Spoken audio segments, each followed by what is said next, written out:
nog hier? Goedemiddag Elnay. Ek is definitief nie besig met werk nie. Wag, ek gaan nou vir jou sê. Ek wil net gou iets skoor. Go.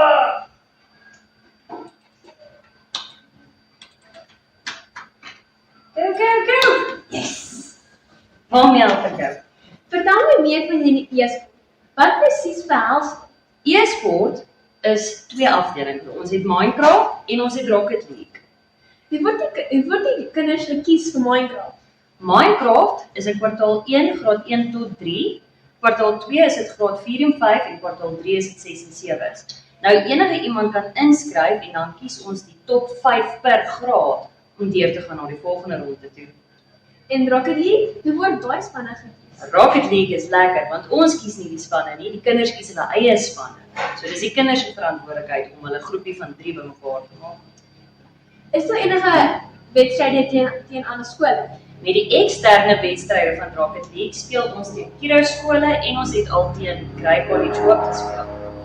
Wat word verwag van die kinders in e-sport? Met Minecraft kry hulle 'n tema waar volgens hulle huise moet bou. Dit kan jou grootste huis onder die see wees of jou droomskool.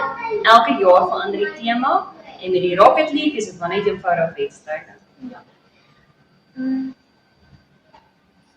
Hoe lyk die oefentye vir e-sport? Met Minecraft doen hulle dit by die huis. Ons gee vir hulle datums wanneer dit ingestuur moet word en wanneer die finale is.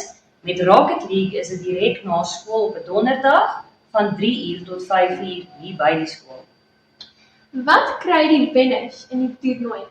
In die toernooie kan die wenners van die interne en die eksterne Rocket League wisseltrofees wen aan die einde van die jaar en hulle word uitgenooi na die prestasietoekenningsaand toe. Is dit nou lekker? E-sport is vinnig besig om 'n groot deel van ons skoollewe te word. Met games soos Minecraft en Rocket League kan kinders hulle kreatiwiteit en spanwerk kom wys. Moenie hierdie kans misloop nie. Die toernooi is op donderdag 16 April. Die inskrywings kan vir juffrou van die Westhuizen gestuur word. Dankie dat jy vir ons meer vertel het oor e-sport. Wil jy 'n bietjie kom probeer? Ja. Ons kyk na dit.